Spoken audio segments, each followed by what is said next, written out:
جو فیملی ہے اس کے حالات دیکھے کہ بھئی یہ میری فیملی کیسے سروائیو کرے گی, یہ تو میرے خرچے کے اوپر اور سارا کچھ.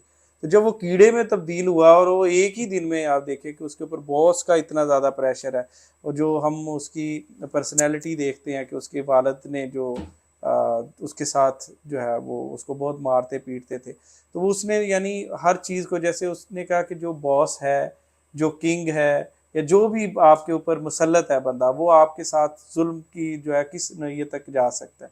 تو وہ اصل میں کہتا ہے کہ آپ کیڑے بن جاتے ہیں ایک طرح سے, میں جو اس کہانی کو سمجھا. بے حقیقت ہو ہاں جاتی. جی, اور پھر اس نے اس کی جو مختلف فیزز چلتے ہیں کہ پہلے تو یہ ایکسیپٹنس کہ وہ کیڑا بن چکا ہے, اور پھر اس کے بعد کیڑا بننے کے بعد انہوں نے دیکھا کہ لوگوں کے اندر کتنی برداشت ہے, میری اپنی فیملی مجھے کتنا عرصہ برداشت کر سکتی ہے, اور جب برداشت ہونے کے بعد وہ جب مرتا ہے تو اس کے بعد اس کی فیملی کتنی سکون کا سانس لیتی ہے, اور وہ سمجھتی ہے کہ یار چلو ساڑی جان چھٹی یہ ہے. ایک بے عزتی کا باعث تھا. تو یہ ہاں اچھا, اس میں نجم صاحب یہ اب وداؤٹ ریپیٹنگ اینی تھنگ, اس کہانی کو کھولا جا سکتا ہے نفسیات کے شعبے سے مدد لے کے. بالکل ٹھیک میرا ہے. کوئی دعویٰ نہیں ہے, میری کوئی ڈگری نہیں ہے نفسیات کی, مگر مجھے انٹرسٹ بہت ہے, میں پڑھتا رہتا ہوں.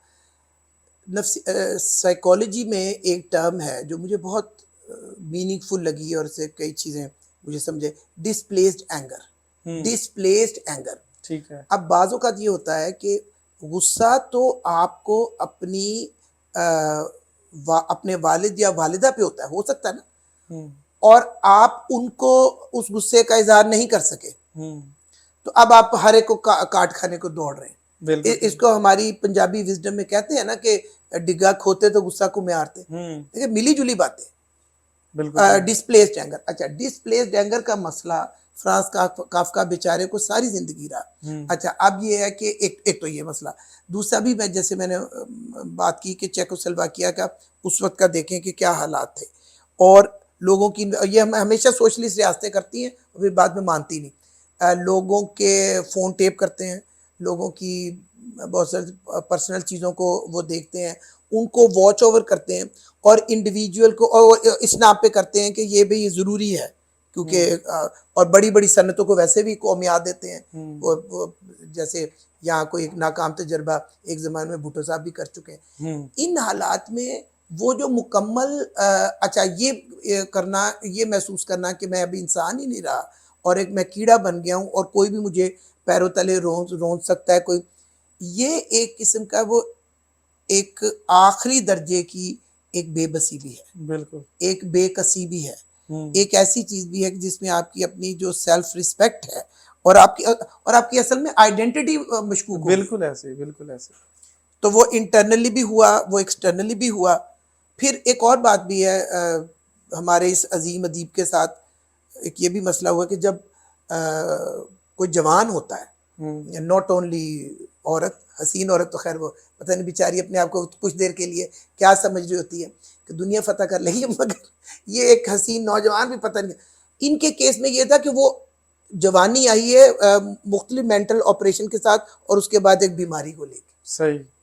تو اب اگر یہ دیکھیں کہ اگر انڈیویجول, اگر صرف کافکا کو بطور انڈیویجول پہلے دیکھ لیں, میں اس لیے نہیں دہرا رہا کہ اس کی بایوگرافی پہ ہم پہلے ہی بات کر چکے ہیں, تو ایک بہت بڑا ادیب اپنے کہانیوں اور اپنے ناولوں میں یہ بتا گیا ہے کہ ایک حساس دل و دماغ کو جب کہیں بھی نو ویئر ٹو گو والی بات ہو, تو بوہا کوئی نہ, نو ایگزٹ والا معاملہ ہو, تو پھر اس کے دل دماغ پہ کیا گزرتی. کیا بات. اور اس کو اس کے بعد اچھا ایک اور چیز میرے بھی ذہن میں آئی, شاید آپ ایگری کریں, بطور آپ شاعر ہیں, میں بھی افسانہ لکھتا ہوں, کہ یہ احساس کہ وہ چاہے غلط فہمی ہو, یہ احساس کہ آپ خوبصورت ہیں, اس احساس کے ساتھ جینا کچھ اور ہے, یا یہ احساس کہ آپ بدصورت ہیں یا کچھ ہے, یا یہ احساس کہ یو آر سم تھنگ, اور یہ احساس کہ یو آر نتھنگ. تو اس کی تکلیف دہ پیرنٹنگ, اور میں سمجھتا ہوں کہ چیکوسلواکیہ کے اس وقت کے سماجی اور سیاسی حالات, اور پھر اس کا اگر اس کی بایوگرافی آپ نے پڑھی ہے, میں بھی دہراتا رہتا ہوں, بہت سارے لو ریلیشن شپ بھی کامیاب نہیں ہوئے. تو ہمارے یہاں نام لے لوں یا نہ لوں، اب بہت بڑے شاعر ہیں مجید امجد، تو ان کی زندگی دیکھیں، کچھ بھی نہیں تھا ان کے پاس. ان کے پاس یہ ایک ہی پلیجر تھا شاعری، اور وہ بھی ان کی زندگی میں کسی پبلشر نے اچھے سے ڈھنگ سے چھاپ کے انہیں نہیں دی. ایک کتاب انہوں نے چھپایا، ساہیوال کے تھے جی ایک کتاب، اور ساہیوال کے تھے، اور لاہور کے شاعروں کی بہت ساریاں چالاکیاں اور سیاستوں کو نہیں سمجھتے تھے. لاہوری شاعر ناراض ہوئے تو وہ نہیں سمجھتے تھے، وہ شریف لوگ، شریف آدمی تھے، ساہیوال کے تھے، اور لاہور کی شاعرانہ سیاست کو بھی وہ نہیں سمجھتے تھے، شاعر بھی تھے تھوڑے، اور بندہ بہت بڑے تھے. پھر ان کی شادی ہوئی ہے تو کچھ ہی دیر بعد ان کی بیگم کسی وجہ سے ناراض ہو کے چلی، وہ واپس ہی نہیں لوٹی. یہ لوگوں کو پتہ ہی نہ حالات تھے. اچھا پھر اسی کے نتیجے میں ان کے بچے بھی نہیں تھے. طارق عزیز مرحوم نے ایک دفعہ زبانی بھی میں نے سنا، انہوں نے لکھ بھی دیا، انہوں نے کہے کہ وہ جب ان کی ڈیتھ ہو گئی تو 2-3 دن بعد پتہ چلا تو ان کو دفنایا. تو میں ایک دفعہ گیا تو مجھے نہیں پتا تھا، تو ایک محلے دا ایک منڈا چھوٹا، تو انہوں نے کہا کہ اتھے جڑا بھائی رہندا ہوندا سی نا، کون مر گیا.